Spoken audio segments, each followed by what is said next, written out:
What's up, fam? Welcome back to the I Am More Than podcast. I'm so appreciative that you guys are taking the time to listen to this episode. As you can tell by the title, it is a deeply personal and very vulnerable episode, one that I've gone back and forth with countless times about whether or not I was going to release it. But the truth is, I had a miscarriage, and that's been a reality that I've been trying to come to terms with for the past couple months. And it didn't feel right to come out with season 5 and not acknowledge this season. Over the past 4 seasons and 3 years that we've been doing this, we've opened up about such a wide range of topics and really created this amazing safe space for women. And it didn't feel right for you guys to not know such a giant chapter that is part of my story. I kept waiting to maybe open up about this until I felt a little bit more like myself, but the truth is a loss like this changes you, and it's now a part of who I am. And unfortunately, this happens to 1 in 4 women, and there's a really good chance that there's a lot of you listening right now that have either experienced this, will experience this, or love somebody who has. I wanted to be able to open up about the journey, not only for my own personal healing, but also to be a resource for you if you've gone through this or will go through this, because it is really isolating. And I do feel it's really important to honor that season and that chapter and to feel it and to heal through it. So what you're about to hear is when I was a month out of surgery, I decided to pick up a mic one day and talk about my story. And as you guys know, I'm an open book and I overshare way too much, but I'm really sensitive to the fact that this topic in particular hits home for a lot of people. So I want to put a trigger warning on this. If you are dealing with infertility, if you're dealing with any type of fertility struggles or know somebody that is, please protect your peace and don't listen to this until you're ready. And I also want to give you a little bit of hope, because as I'm recording this intro, I'm about 2 months out from finding out about my miscarriage and from having surgery. And although I'm still very much on this healing journey, time does begin to heal all wounds, and it does get a little bit better. So you're going to hear kind of a different version of me in this episode because I was very much in the thick of it. And I want to be able to honor that because those feelings were very real and very raw and very valid and still things that I'm experiencing. So I wanted to give you a little bit of a warning because it's not an easy episode to listen to. It was not an easy episode to record, but I am really hoping that this reaches the right people. If you're going through a similar experience, just know that I see you, I feel you, I love you. And for all of you that reached out to me and supported me through this season without even knowing what I was going through, I can't tell you how much it means to me. Your continued support of the podcast and for More Than in general, and just for me as a human being, is something that I will cherish forever. So thank you guys for being here. I appreciate it so much. And let's get into the episode.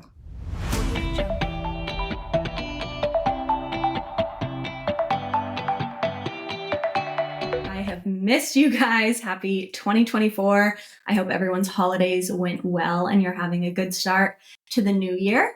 I took a much longer break from podcast recording than I anticipated. The goal was to take off just a couple months to secure all of our sponsorship for season 5 of the podcast, which I can't believe that we're already coming out with season 5.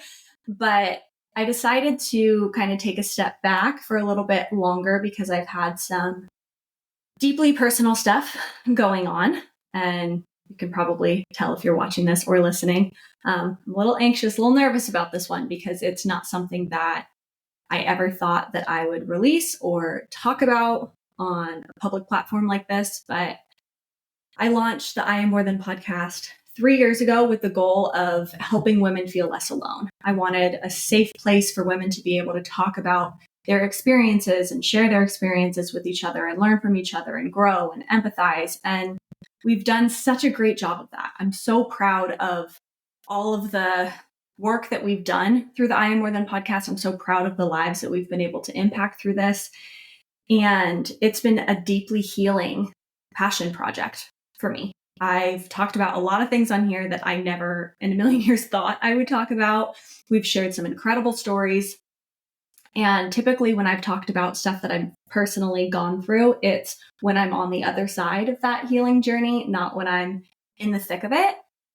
But this one's going to be a little bit different because I want to open up to you guys about something that I am facing in my personal life, and I'm trusting that this is going to reach the people that it needs to reach. And it's mainly for my OG More Than Movement members. So if this is your first time ever tuning in to the I Am More Than podcast, hey, welcome. So glad you're here, but this is probably not the podcast to start with. We have 68 other incredible episodes for you to listen to, but probably not this one. And before I really dive into this episode, I want to put a trigger warning on it.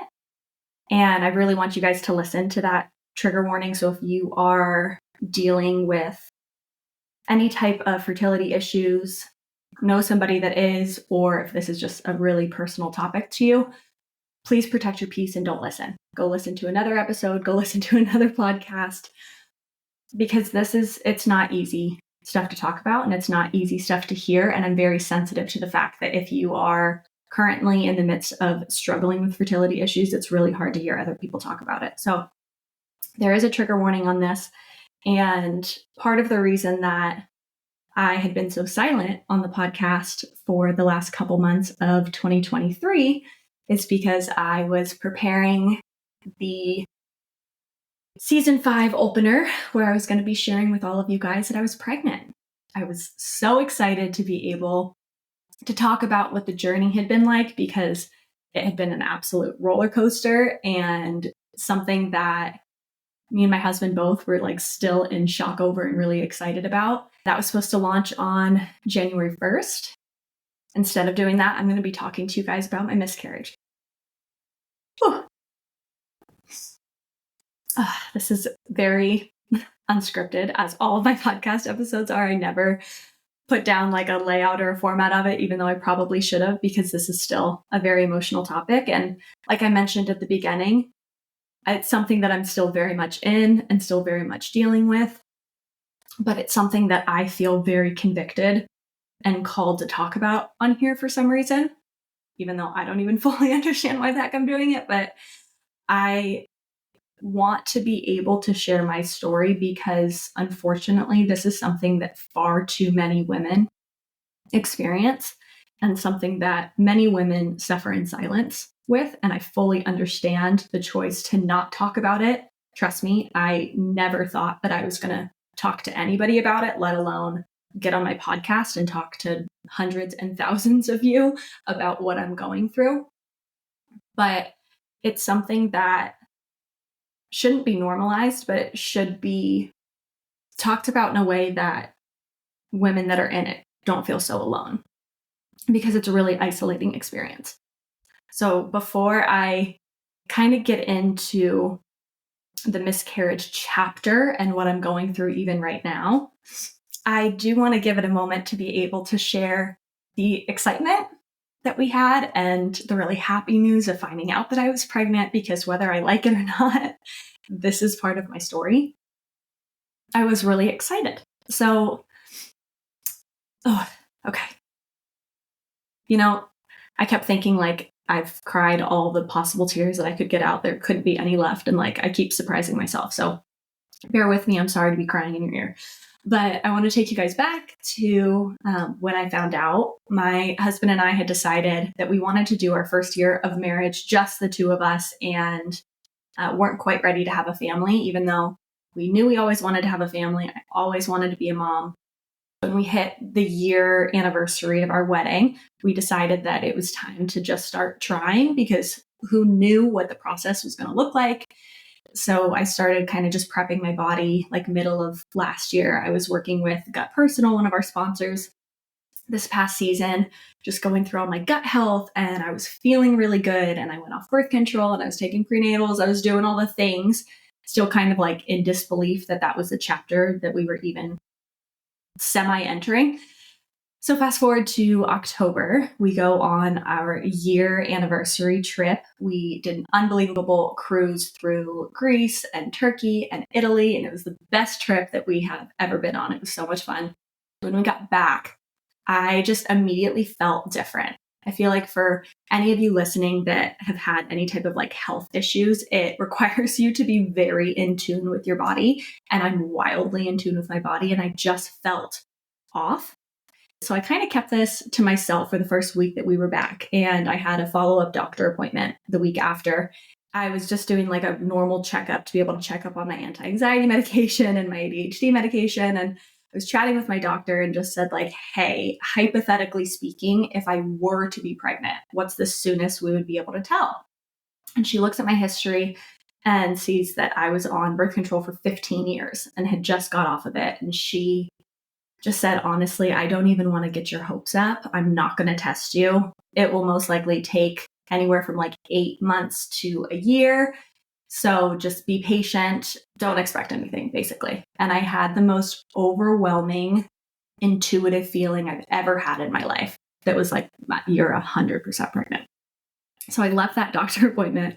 I went straight to HEB for all my Texas fam out here and got a pregnancy test. I hadn't even missed a period yet. So I was telling myself that I was going to wait a week. And if it hadn't come, then I would take it. Well, I am an overly anxious psycho, and I made it about 30 seconds being home before being like, I absolutely need to test this right now. So didn't tell anybody I was doing it. Didn't even tell my husband. He's on work calls. So I go in, I take the pregnancy test, and it was such a weird feeling because I had never obviously taken a pregnancy test where I was like hopeful that I was pregnant. A million thoughts start running through your mind. And logically, I was telling myself, like, there's no way that you are. I think in some ways, just not to get my hopes up, even though like intuitively, I had a really strong feeling that I could be. I didn't even wait the full like 3 minutes or 5 minutes or whatever you're supposed to do before I looked at it. And there was two of the most defined lines I've ever seen. Like it was clear as day that I was pregnant. And I was in complete shock.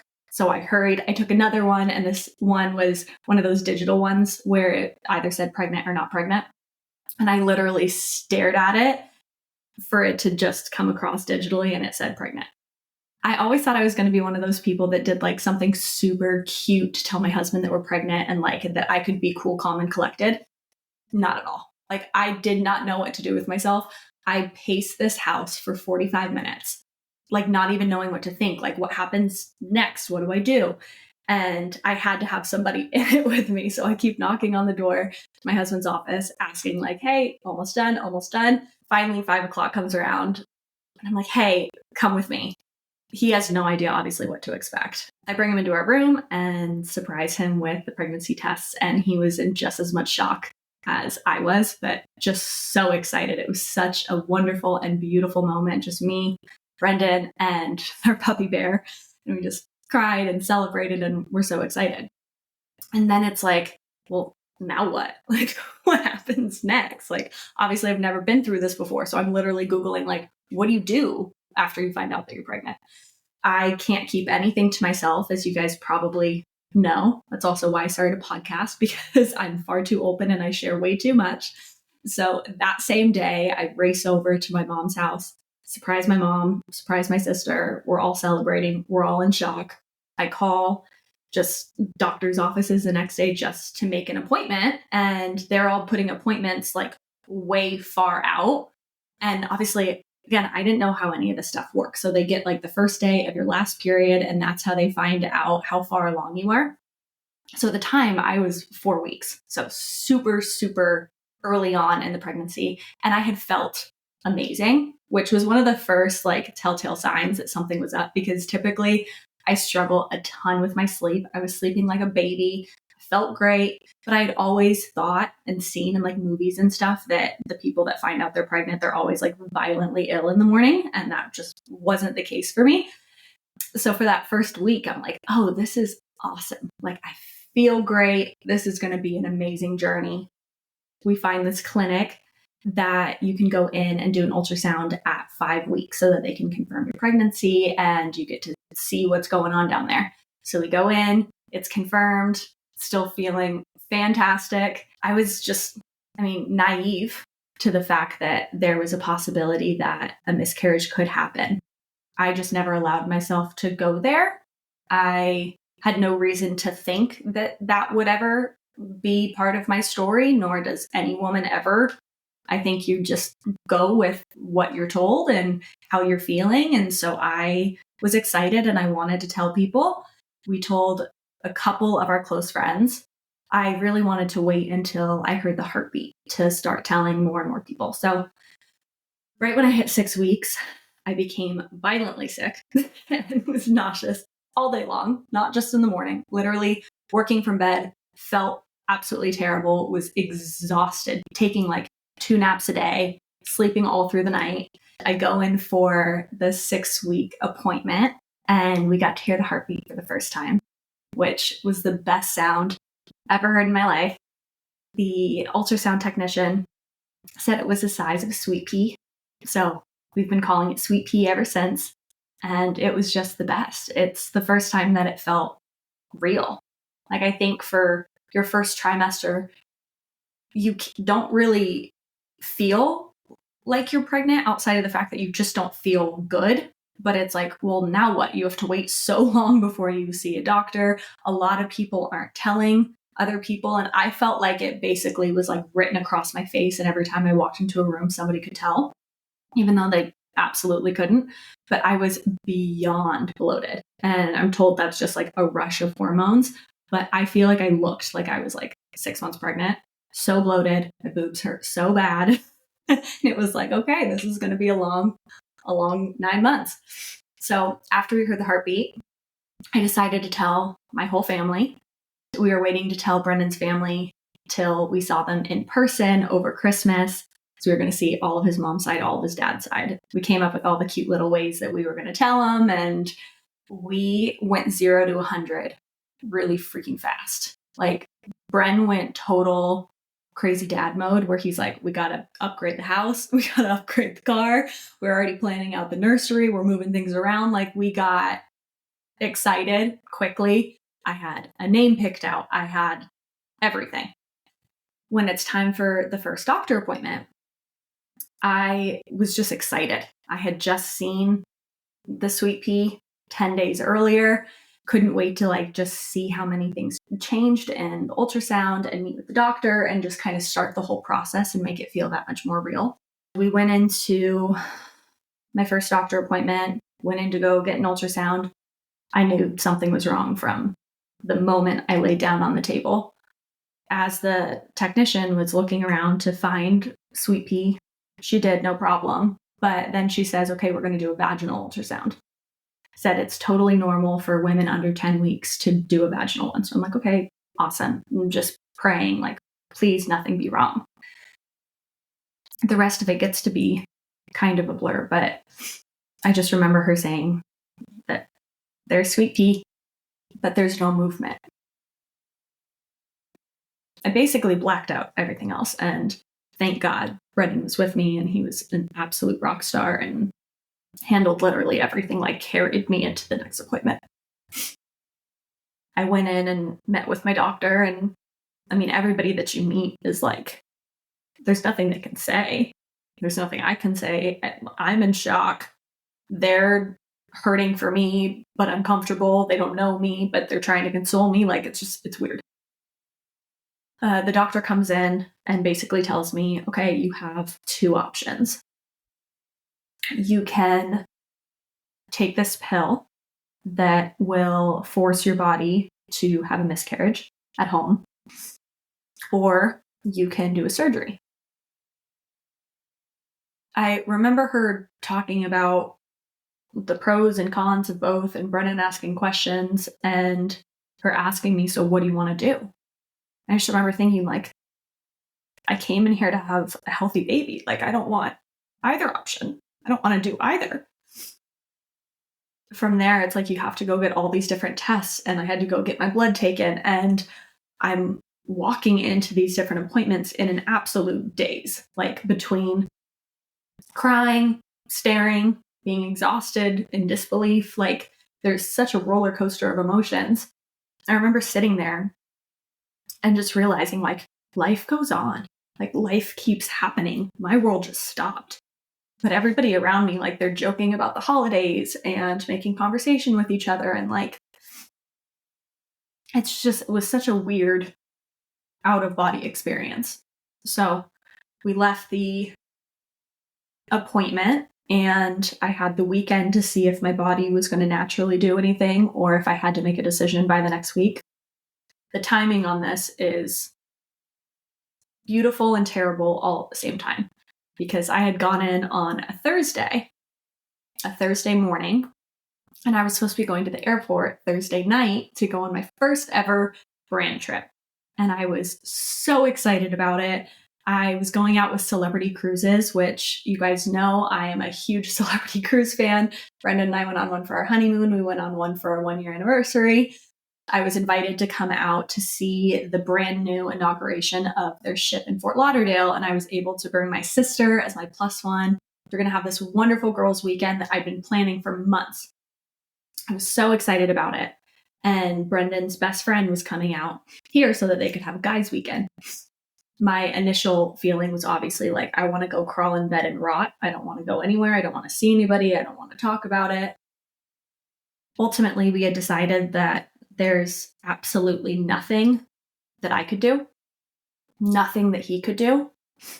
And that unfortunately, like, life had to move on. In a beautiful coincidence, he had a lunch scheduled with our pastor, ended up going, telling him what's going on, and came back with just a whole lot of wisdom, basically talking about how you can allow yourself to experience joy in the midst of experiencing really hard things and really hard seasons, that you shouldn't feel guilty for experiencing joy. But Brendan really encouraged me, you need to go and you need to enjoy yourself this weekend and you need to mourn however you're going to mourn, but maybe this would be a good thing. So I go, and it ended up being a wonderful trip. I had so much quality time with my sister. It's the perfect person that I wanted to be with. But it was really the first reminder and something that's really stuck with me that you never know what's going on in somebody's life. I had contracts that I needed to oblige by. I don't know if that's even the right word, but contracts that I had to be posting certain things and be going to these events and stuff that I was thrilled to do because I really wanted to do it. And obviously, like, you can never guess the timing of stuff like this, but as I'm posting this stuff internally and personally, I'm like just in turmoil. It was just a reminder that, like, you just never know what's going on, and people are sharing with you what they choose to share, and to just be nice to people. But I came back from that trip and had to face reality again and make this decision of what I was going to do. One of the only things that honestly was giving me peace in that chapter is that I had had women in the past that had confided in me and told me that they had gone through a miscarriage, and a handful of other women that had shared on social media that they had gone through one. I had to connect with them and talk with them about it.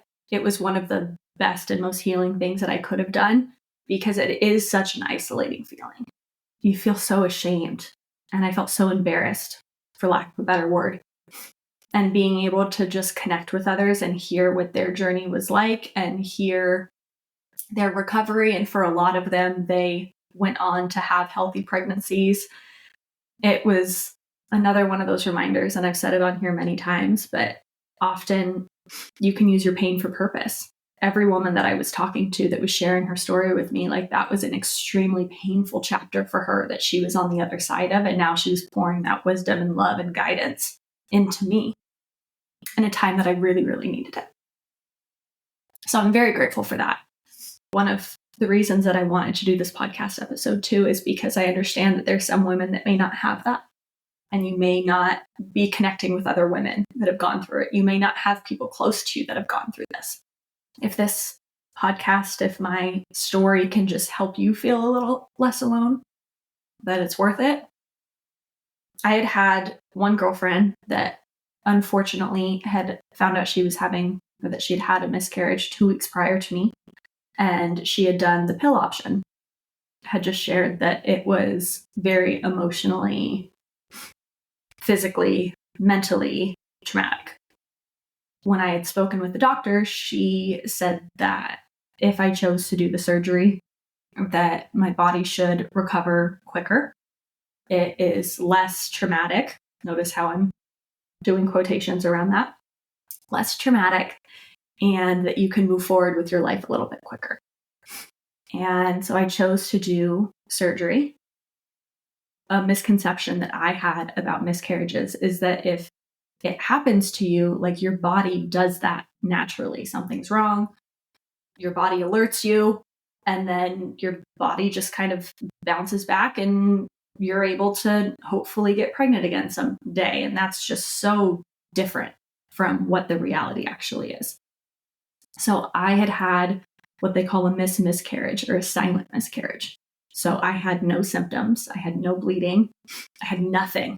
So sometime between the 10 days that I had heard the heartbeat and that I went in for the next ultrasound, sweet pea stopped growing. I remember thinking like how cool it was that a woman's body can have 2 beating hearts independent from each other. Like just the women in general, like everything that our bodies do, the changes that we go through, like we're freaking unbelievable. Like it's no wonder that God chose us to be the ones to carry children, because we are freaking awesome. But when the heartbeat wasn't there, I was just in denial for a long time. And I still think there's bits and pieces of denial that I'm still in. For my health and safety, I mean, we have no choice, but you have to go through with one of these options. So I go in for surgery. From what I'm told, surgery is successful. You should recover quickly. You'll have a little bit of cramping, maybe just a little bit of spotting, and then your hormones will just start regulating over the next 4 to 6 weeks. You should ovulate, you should have a period, and move on with your life. So that's kind of what I was fully expecting. The following day, I actually felt pretty good. And then every day after that, I felt like absolute hell. The recovery for me has actually been one of the most difficult parts, if not the most difficult part of this whole process. This episode is brought to you by BetterHelp. If you've been listening to the I Am More Than podcast for a while, you know I'm a huge advocate for therapy. For those of you who are new to the show, let me take you back to 2018. I was living in New York City, and on paper, I had built the life I always dreamt of. I was a full-time working model living in a beautiful high-rise apartment in a healthy relationship, yet my anxiety and depression reached an all-time high. I made the brave decision to sign up for therapy, and I mean it when I say it was the best decision I could have made for myself. It was in therapy where I realized that unresolved trauma doesn't just go away. It manifests itself in various ways, and once I became aware, I was able to feel it, heal it, and discover a stronger and healthier version of myself. The thing about doing the internal work is that not only do you notice a change, but so do the people around you. Many of us struggle in silence, and our mission here is to destigmatize mental health and recognize that it's okay not to be okay. But we encourage you that by investing in your mental health, you truly can change your life. After working with my wonderful therapist for 4 years, we had decided that I developed the self-awareness, insight, coping skills, and I felt empowered to no longer be seen consistently. However, as you heard in this episode, I've been navigating a pretty difficult season, and I learned that when trauma isn't dealt with appropriately, it can manifest itself in unhealthy ways. That's why I made the decision to get myself back into therapy. What I love about BetterHelp is that it's entirely online, designed to be convenient, flexible, and suited to your schedule. After filling out a brief questionnaire, you get matched with a licensed therapist. Now, it's so important to work with a therapist that you connect with, that you trust, and that you feel comfortable opening up to. And that's why I love that they allow you to switch therapists at any time so that you can find someone who's right for you. If you're thinking of starting therapy, I encourage you to try BetterHelp. And when you use code MORETHAN, you get 10% off your first month. Visit betterhelp.com/morethan. That's betterhelp.com/morethan, and see if therapy could be a tool that helps unlock the best version of you. Now let's get back into the episode.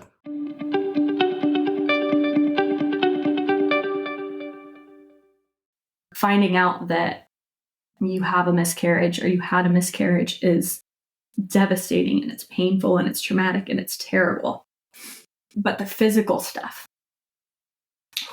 is in another league of its own. It's like a constant reminder of what's happening.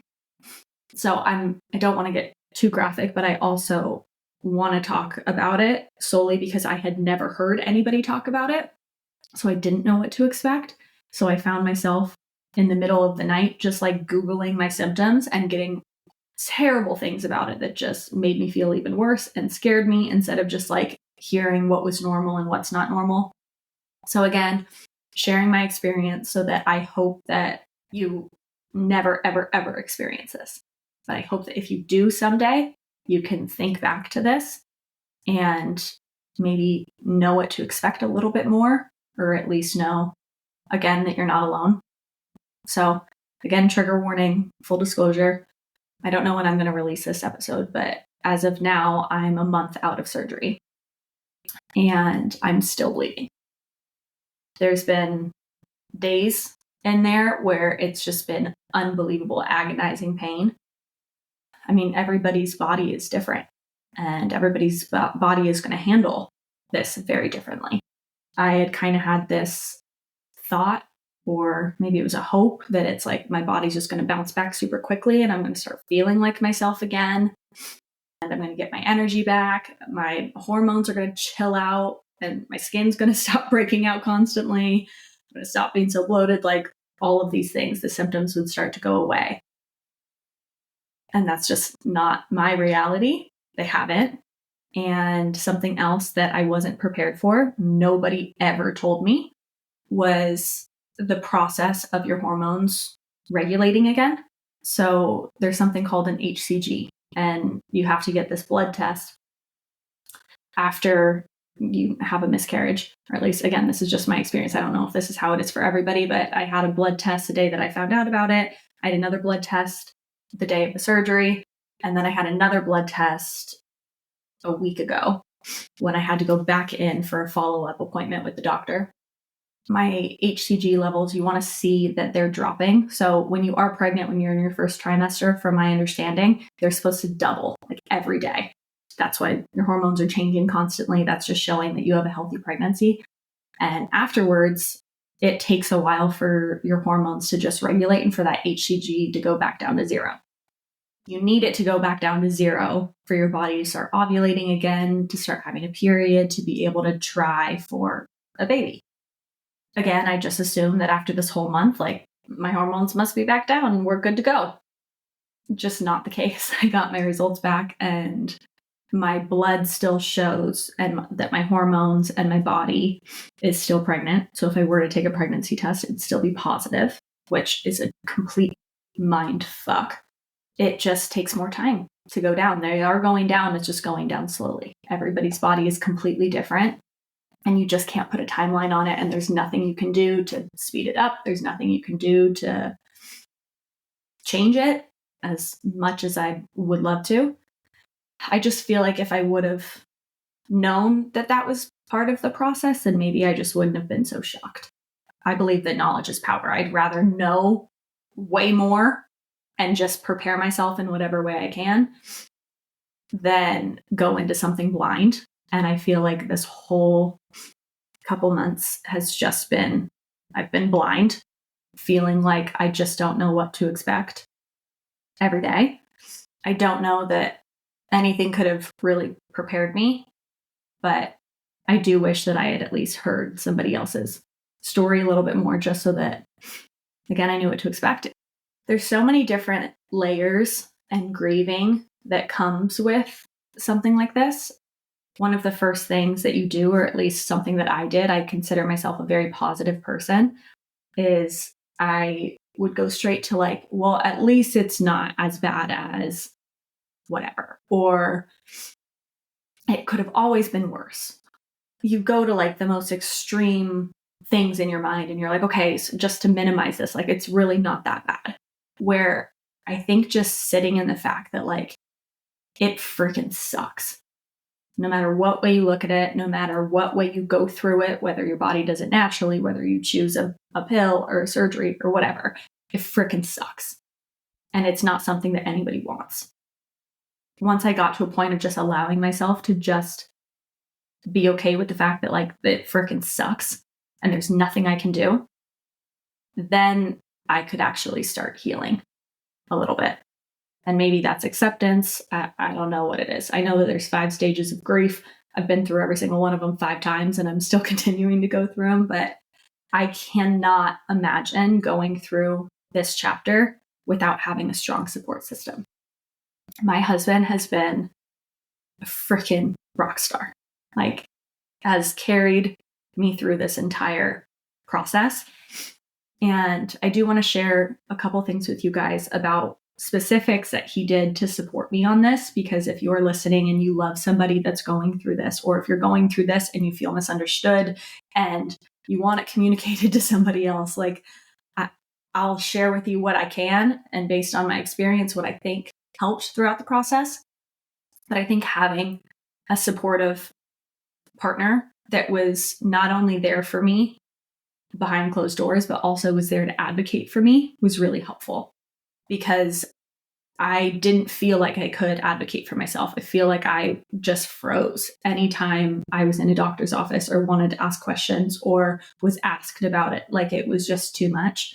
So he handled all of conversations between the doctors, between the anesthesiologists, and dealing with insurance. Like there's so many logistical stuff that has to go into this that would have been so hard for me to handle. I'm really thankful he took that on his plate.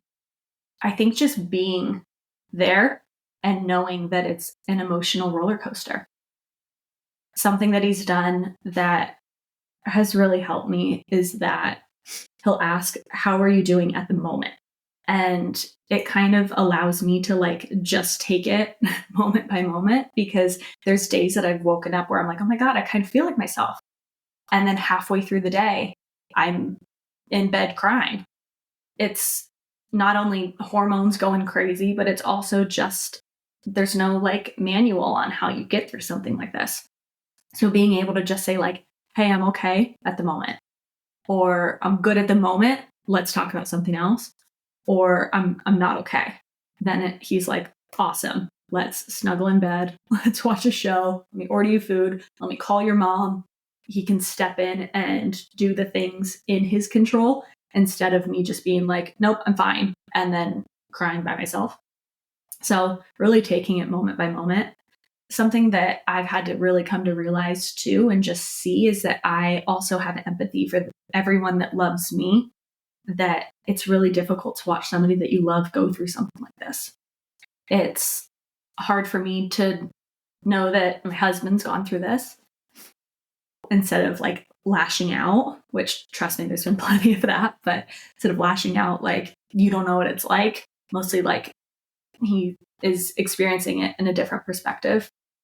Same with family. Nobody's going to know what to say because there is nothing to say. But if you have family and friends that come around you and they're saying something, even if it's something dumb, like when people are grieving, you don't know what's going to come out of your mouth. Like just knowing that they're showing up and they're saying stuff because they care, they're doing the best they can, like kind of just lets everybody off the hook. You included, like I've said some crazy off the wall stuff too, and everybody just kind of lets me talk when I need to talk and just knows that like she's going to be okay. And that's been helpful.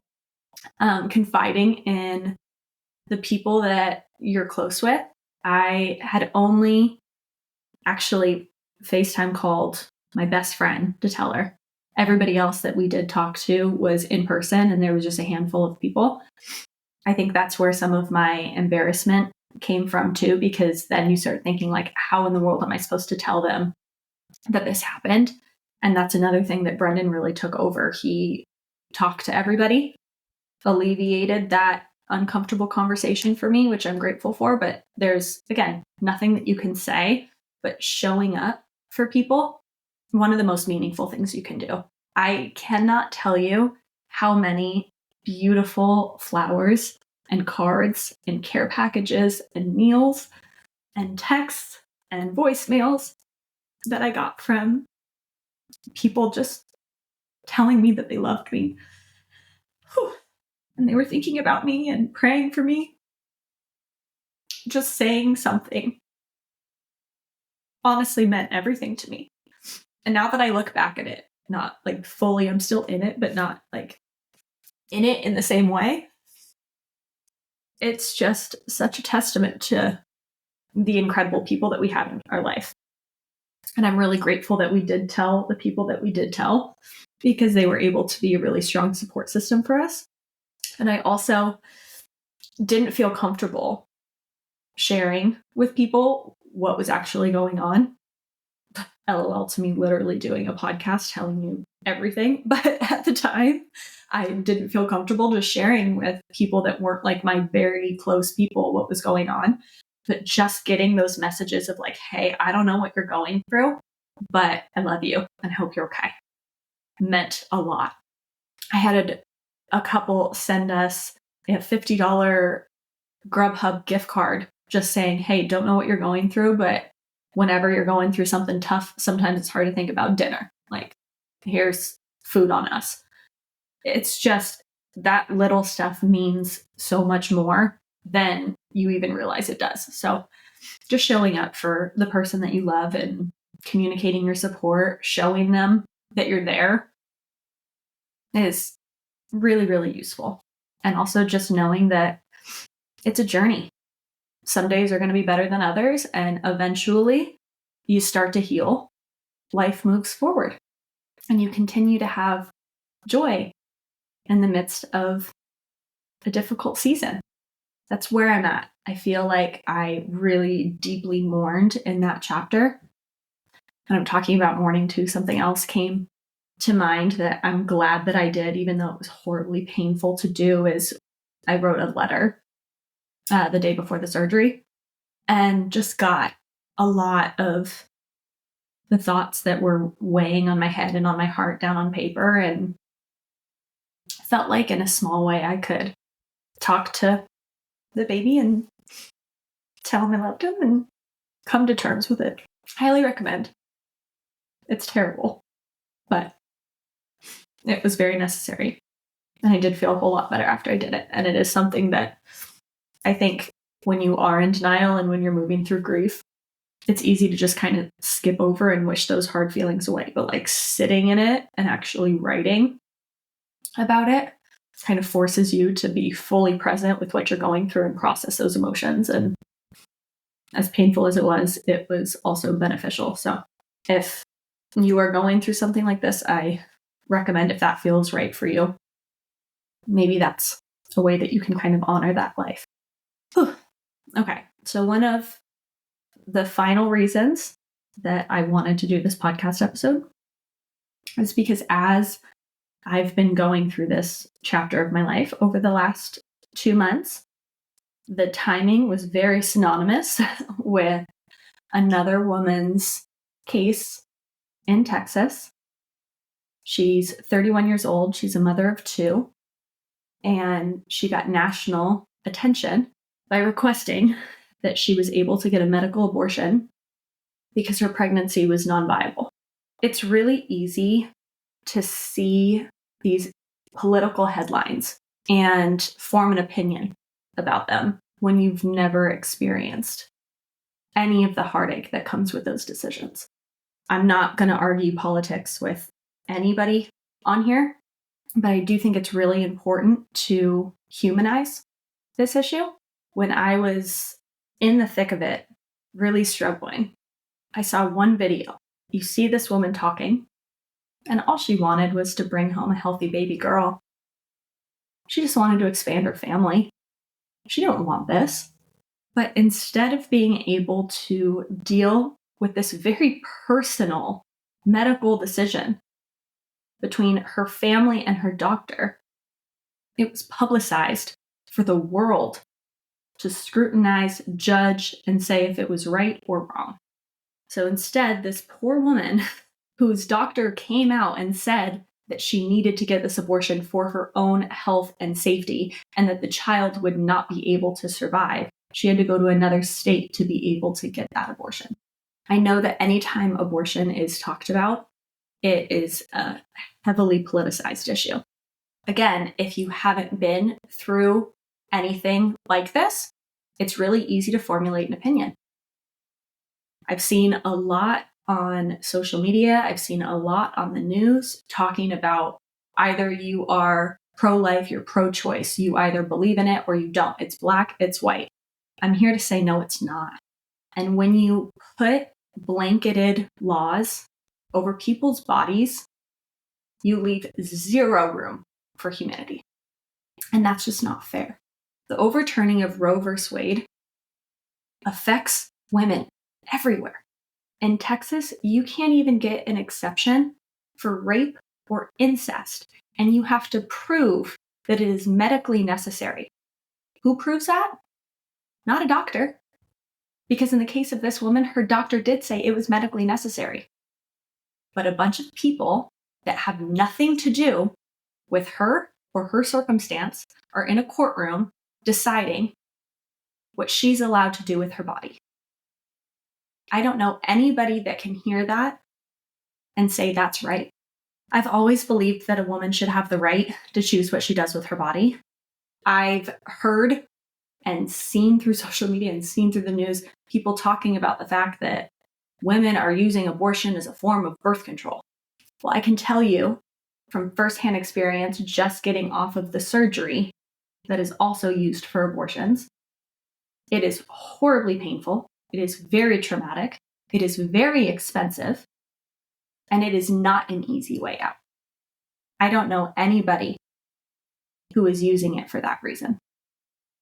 And ultimately, it shouldn't be up to anybody but the person that's making that decision.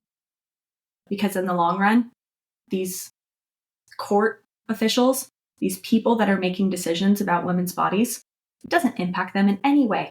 But every woman has the right to choose what she does with her body and deserves to have privacy between her and her doctor. This woman deserved to have the right to have privacy between her doctor and herself. Because not only is she now mourning the loss of her baby, she now has to deal with the opinions of a bunch of other people, and it's just not right. Going through the experience that I've been through over the past 2 months has given me just the conviction to pay attention. I know this stuff, it's confusing, and the overturning of Roe versus Wade, I know most of us don't agree with it. And there's very little action that we can take. But 2024 is an election year. And I will be paying attention. And I want you to pay attention too. Let's humanize this issue. Because if you were in the situation, you would want to be able to have the right to choose and not have people judge and bully you and criticize you. We just need a little bit more humanity, a little bit more grace with other people, with ourselves. And I'm hoping that by talking about my experience, even though it's different, everybody's situation is so different. And again, that's why I'm talking about the fact that we shouldn't just have blanketed laws that don't allow for humanity, because every situation is so different. But if you are somebody that has experienced what I've described has been my journey, if you know somebody that has, if God forbid you do in the future, I want you to be able to have something that you can look back to and just remember that you're not alone. And I'm here and happy to talk to anybody that needs somebody to talk to through this, because again, it is so isolating. The last thing that I will leave you with is I am somebody with really strong faith. Talked about that quite a bit on the podcast. Typically, when I've gone through grief or something major has happened, I've questioned why, or I've been frustrated or angry with God. That never happened here. I never felt that way. Instead, I've been really frustrated and angry with my body, which has been a whole other issue that I've been unpacking, because I have spent almost a decade, a lot of time investing in my body, caring for my body, appreciating it, nourishing it, loving it, healing it, just really taking care of it and encouraging other people to take care of theirs as well. I came out with this confidence course in July and felt like I was the most confident I had ever been in who I was as a person, in my body, in my profession, in what I was creating. And then something like this just completely rocked my world. And it really made me feel betrayed by my body. Ultimately, that's just rocked my confidence. It's made me question a lot. And it's forced me to have a different perspective. I've actually been taking myself through my own confidence course as a student. And when I first started doing it, I felt like I couldn't even relate to myself, even though I'm the one in the video. Like, couldn't relate, was really struggling, wasn't super hopeful that things were working. But as I started implementing it and sticking to my habits and to my routines and starting to actually work on my mindset, I started getting me back again, which honestly is the only reason that I'm even able to be here and talk on this podcast with you guys, and why I've been able to heal as much as I have up to this point is really because I've been implementing the things in that course and really practicing what I preach. If you've made it this far in the episode, I don't know what you're going through, but if you're in a place where your confidence is a little shaky, if you're just struggling with self-esteem, or your mental health is not in a good place and you're struggling with your mindset, or you're trying to form new goals and new resolutions, but feel like you can't accomplish them, or you're overwhelmed, I get it. I've been there and I am there right now in this season. And I just really highly encourage you that if you want to do something for yourself, if you're ready to invest in yourself, this is something that I know can make a tremendous impact on your life, because not only is it everything that I did over the last 10 years to change my life, but as I'm going through this season, it's continuously impacting me in the most positive way. And I'm really proud of it. And I want it to reach as many people as possible, because I want to create a culture of confident women, but I also don't want anyone listening to this podcast right now to feel helpless or alone or overwhelmed with insecurity or struggling with your self-esteem, feeling frozen and not knowing what to do. Because I have something that I know can help you. That's something that you're interested in. Go to jordancanova.com. There's all the information there if you want to sign up for the course. Awesome. Shameless plug, but I mean, that's the reality. It's helping me, and I hope it can help you too. So we will be coming out with season 5 soon. I'm very excited about it. I'm excited for you guys to see the guests. I'm excited for us to have that consistency again, where I'm able to talk to you guys every single week. This is my favorite part about what I do with More Than, and something that just really fuels me and lights me up. And this community is something that I am just so proud of. Thank you for supporting me through everything. You guys have seen me through many, many chapters over the past 3 years, and I know I'm just going to continue going through a whole lot more, but having your support and your love means a ton to me. So thank you for listening. As always, if this episode impacted you, please share it with a friend, rate, review, follow, download, subscribe, all the things. It helps us grow and reach more people. Thank you again for taking the time to listen, and I love you guys.